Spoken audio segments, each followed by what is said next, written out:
Hello, my name is Margaret Adele, and welcome to another indie book review.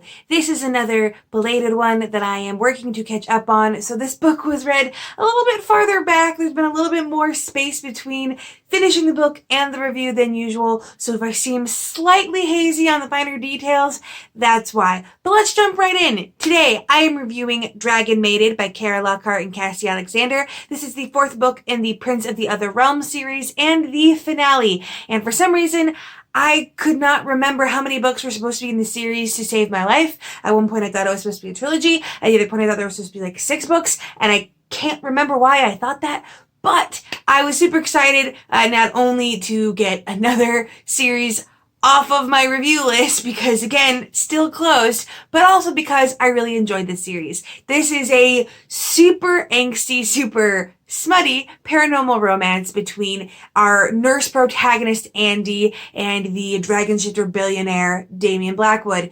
Now, naturally, as this is the fourth book in the series, I'm probably going to be spoiling a lot of the other books in the series, so if you want to check those out, I will have the links to those reviews down in the description below. But let's talk about the finale.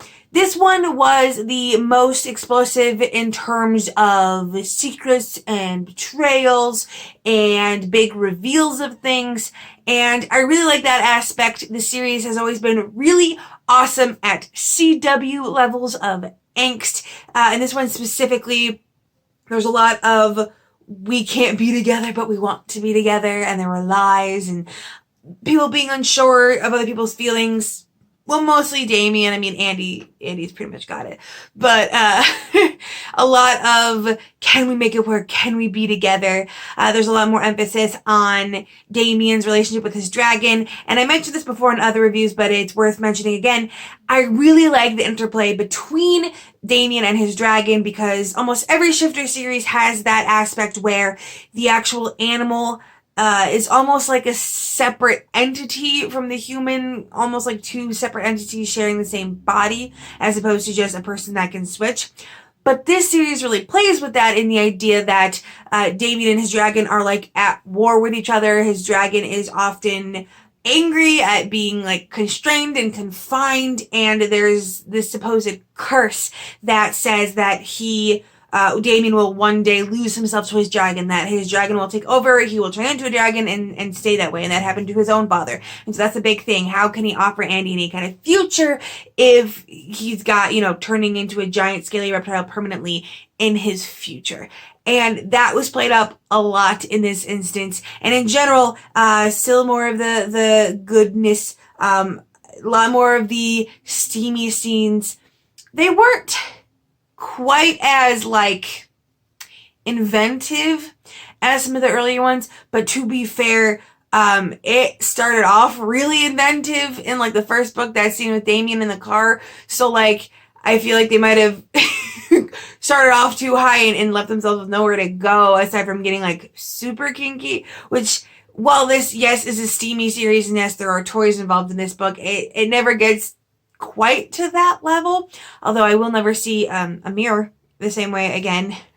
Interesting seeing that one, but there is still more of those steamy goodness, which of course you would expect from a series like this. There's also a nice giant battle scene, which we didn't really get as much in at least the first couple of books. It felt like this one was really the definitive, everything's going down and everyone must fight. The group dynamic is still very much there, and I found out that Mills and Jameson, the cursed witch and the cyborg, do have a short story where you get to read their background, because they're one of my favorite couples. I love Mills and her magic hair and her inability to lie. I might actually have to sign up for the newsletter to get that one. I don't usually like signing up for author newsletters, and I'm not gonna lie, even if I sign up for this one to get the story, I probably won't be paying that much attention. But I really want that story a lot. Now, the one issue I had, the one thing that kept it from being a 5-star, made it more of a 4-star, was there was something about this that felt unfinished for some reason. It felt like there was almost supposed to be another book in the series, and for some reason they changed their minds and decided to end it here instead.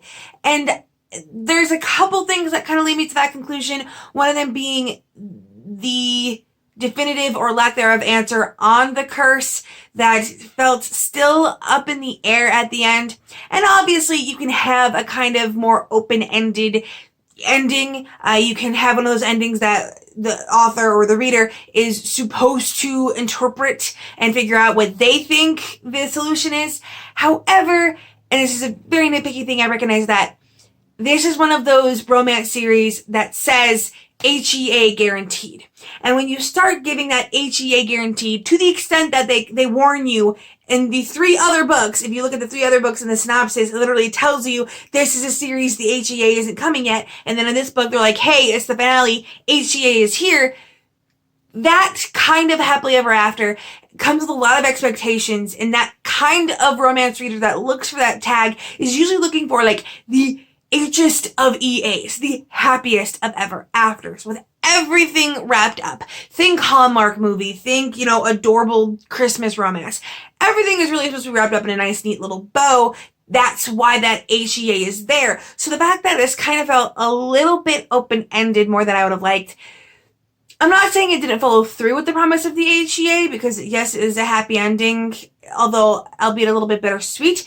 But it definitely felt like it didn't quite reach that level of closure that you would expect with that kind of tag on it. So it felt a little bit open-ended on that. And without going too much into spoilers, there was a decision that Andy made that probably would have flown in the face of another author's decision. I'm explaining this badly. Suffice to say, in another book, if the protagonist was faced with the same decision Andy was faced with, the author would usually assume that she'd pick one way, and in most books would be right, and in this book she went the other way. And I'm kind of half spoiling it, because once you realize what the decision is, you'll know what I'm talking about, and you'll probably figure out from that what she picks. But that, in one hand, I knew that, of course she didn't have to pick that, of course, that wasn't a requirement, and in some ways it's actually smart that she picked what she did, but that did kind of play into the this feels unfinished type of thing. There was also a side romance that was kind of a will they won't they, maybe there's something starting here, that was not followed through with, and that might end up, being its own series or its own short story like Mills has. So I'm not faulting the book for that too much. You always got to be careful when you're reading romance series. Any open-ended romance at the end of one series could very well just be setting up the next one. I have not heard about a new series, but I have not been paying that much attention because I really got to focus on reading the review books I have before I accept or look for any more. And I'm working on it. I'm getting closer. Regardless, this was still a very strong ending to the series. Even if it wasn't exactly the 5 stars that a lot of the other books were, I would still highly suggest it. And of course, if you've already read the other 3, why not just finish it out? I mean, these books are fairly short, fairly quick reads, and I really appreciated that. Again, there are some really big reveals over the course of the story of some histories and some past things that I would still 100% suggest. The found family group dynamic is still there, which is always my weakness in a story. And just overall, it's a good ending to the story. Maybe not the bombastic one that I would have liked, but still good. So, like I mentioned before, still closed, yes. Working on it. I am going to be uploading a lot of indie reviews at the end of October and hopefully getting a lot more done at the beginning of November. And then hopefully by the end of November, I'll be open again. But for right now, still hard closed and I'm sad about it. Regardless, with nothing else to say, I hope you have a wonderful day and a marvelous tomorrow.